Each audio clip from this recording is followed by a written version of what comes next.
now let's take a look at HeroQuest. And again, as I mentioned, it underwent rapid twists and turns in system.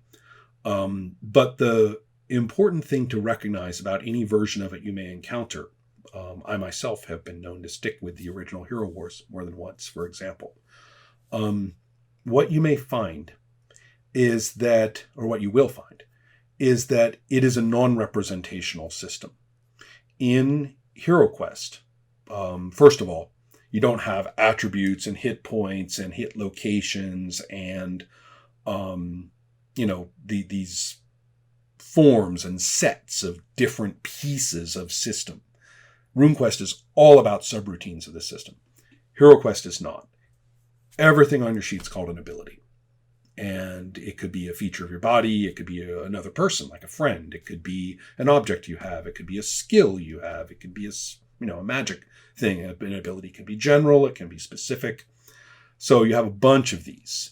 And so you could look at 2 character sheets, and there are very few standard abilities. In fact, they're more like categories.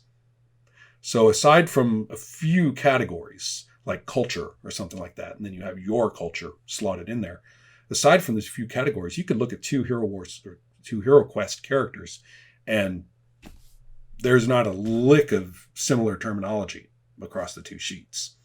So that's one thing. You also have a fixed system of they call them contest resolutions, which has its own logic, and it's adaptable quickly into any kind of contest, whether it's magical or social or physical. And you also have a certain looseness to the creativity. In fact, it's not too unusual for you not to know what some of the interestingly named abilities are that you threw onto the sheet. You just know that, sooner or later you're going to say, well, I reach into my bag of 4 winds and I'm going to use it. And it's okay to spitball what it is that comes kind of cemented as such after that. So you could, I suppose, do that with RuneQuest, but people tend not to. So therefore you have this perception that HeroQuest is the looser system, creatively speaking. It certainly was presented with that as an option, whereas RuneQuest was not. They're both really unforgiving. I mean, one thing that I don't want to give you the impression of is that HeroQuest is a talky thing. We're just going to talk through the conflicts and then the GM will tell us what happens, or I'm going to be pushy verbally and get my way. That doesn't, it's a dice system, and the dice system will cut your head off. So, beware if you think that going into HeroQuest is going to be, a safer game. No Glorantha game is safe. Your characters are at risk, and they can become tragedies and memories of importance quite easily. So you have in HeroQuest a certain emphasis in presentation on the Hero Wars themselves, because Hero Questing, which was a bit black boxed in most versions of RuneQuest, or all RuneQuest to date, you have Hero Questing as an actual, a subroutine of the rules, an actual thing that the rules are built to handle. And so you have much more of a spiritual, metaphysical activity. The character is going into, the time before time and actually interacting with the myths. And so you have a certain more emphasis on that kind of play. Things can be at risk in HeroQuest that are difficult to put at risk in the system of RuneQuest, except just by saying so. For example, the fate of your family. You could be, if you lose this contest, they're going to be freaking, eviscerated by the Minotaurs. So hop to it. So you have these degrees of what's actually at risk.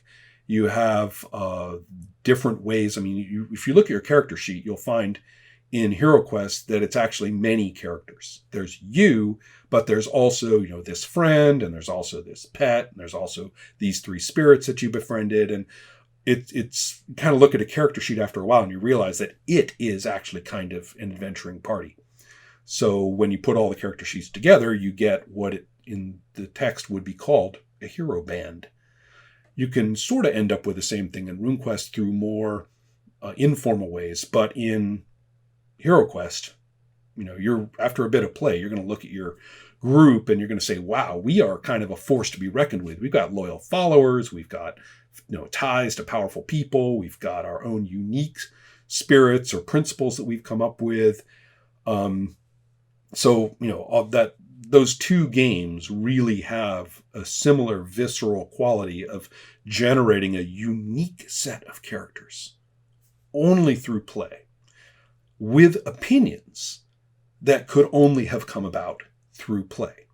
Their logical system of resolution and your relationship to the physical objects are very different. In HeroQuest, your axe is just an ability on your sheet.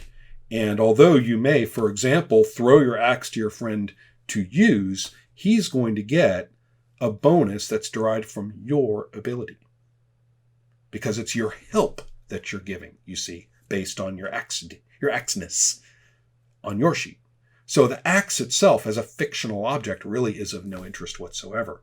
Another really good example. What if you had an ability called big? Like, I'm a big guy. Well, you can.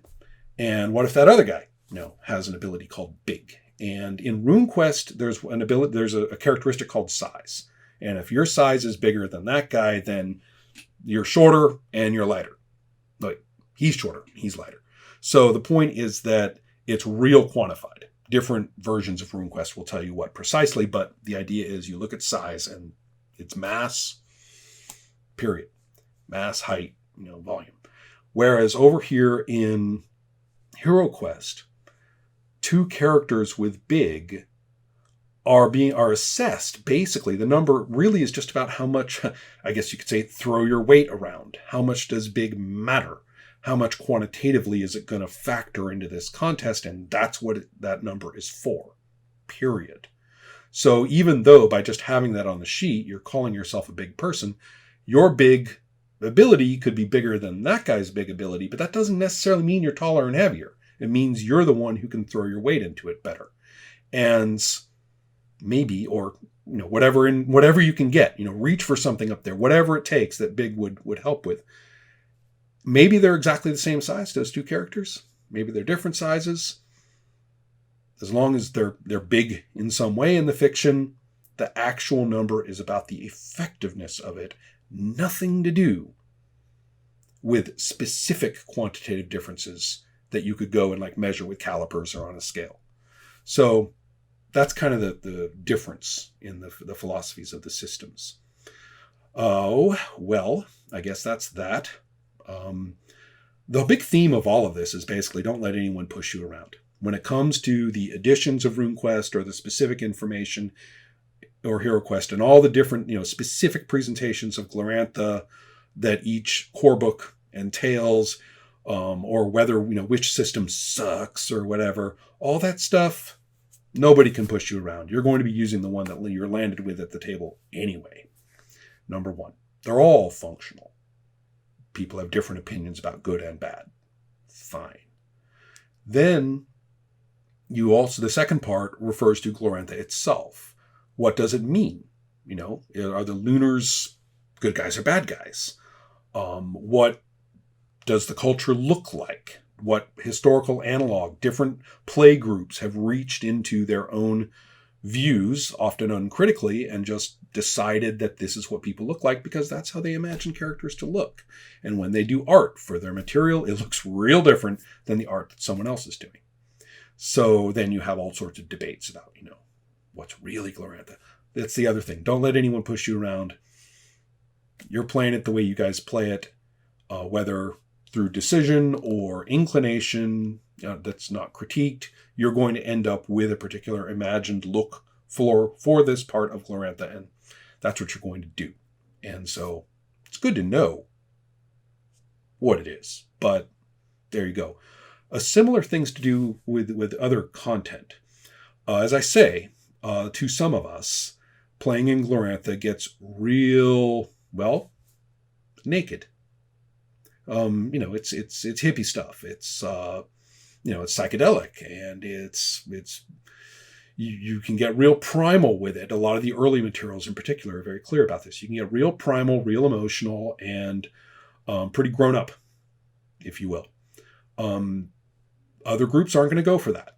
And it's a good idea to know, how it's done, because it's not in the book. It's going to be happening at the table. So those are things you should know about the diversity. Is fundamental aspects of the play experience are going to be determined by how these people do it. Nobody can push you around, but also nobody can make you play a certain way if you don't want to. So that's on you. Important point. I guess that's about it. Hope you enjoyed it. Hope it helped somebody out there. And take a look at the attached document, because it's got more details and probably doesn't have the mistakes that I said, whatever they were, in this, due to other people's help. So, take care.